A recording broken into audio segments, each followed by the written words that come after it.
ગર્ભ પરીક્ષણ કરતી એક મહિલાને ઝડપવામાં આવી છે. ક્યાંથી ઝડપવામાં આવી છે?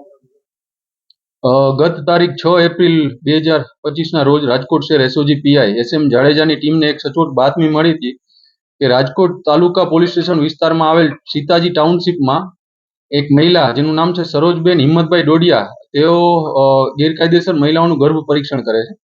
આ બાબતની જાણ થતા એક ટ્રેપ ગોઠવવામાં આવી, જેમાં આરએમસી અધિકારી તથા રાજકોટ સિટી પોલીસની બે મહિલા કોન્સ્ટેબલની પણ મદદ લેવામાં આવી. આ ટ્રેપના અંતે આ મહિલા સરોજબેન ડોડિયાને પકડી લેવામાં આવેલ છે અને આ મહિલા વિરુદ્ધ રાજકોટ તાલુકા પોલીસ સ્ટેશનની રાજકોટ તાલુકા પોસ્ટેમાં બીએનએસની કલમ 91 તથા 61 મુજબ ગુનો નોંધી વધુ તપાસ તજવીજ ચાલુમાં છે.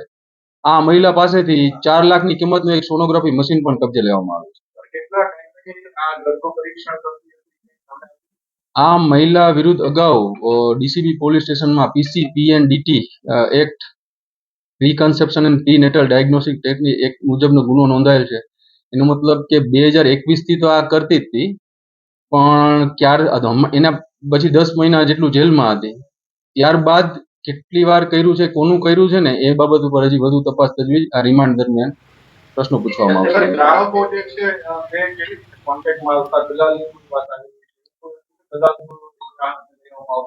છેલ્લા 1 મહિનાથી એસઓજી શાખા આ મહિલાની પાછળ હતી, જેમાં 2 અમારી મહિલાની હેલ્પ અને આરોગ્ય અધિકારીને પણ આ વાતની જાણ કરવામાં આવી હતી. ત્યારબાદ વચમાં એક એજન્ટ રાખી છે, એનું નામ છે કીર્તિ. આ કીર્તિને ફોન કર્યો હતો અને એ એજન્ટની મદદથી, જો એજન્ટ પાસેથી તમે પાસ થાવ તો જ આના સુધી પહોંચી શકો એવું હતું.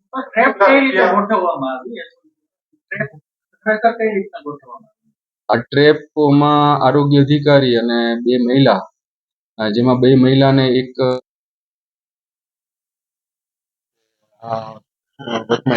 કોન્ટેક્ટ કરવામાં આવ્યો અને આ એજન્ટની મદદથી પછી સીતાજી ટાઉનશીપમાં આ બંને મહિલાઓને ત્યાં ગયા અને ત્યાં પછી આવી રીતે ટ્રેપ કરી અને એના અંતે સરોજબેન ડોડિયાની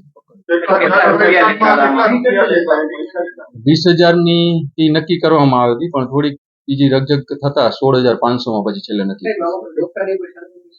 એ બાબત ઉપર હજુ વધુ તપાસ તજવીજ રિમાન્ડ દરમિયાન એને પ્રશ્નો પૂછવામાં આવશે.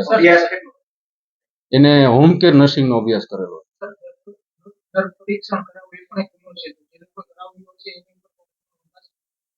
આ એક ટ્રેપ હતી અને એમાં તો ટ્રેપમાં તો પછી જે આપણા શાહેદો છે, હા, જો એ બહાર આવશે તો 100% એમની પણ તપાસ થશે આ બાબતે.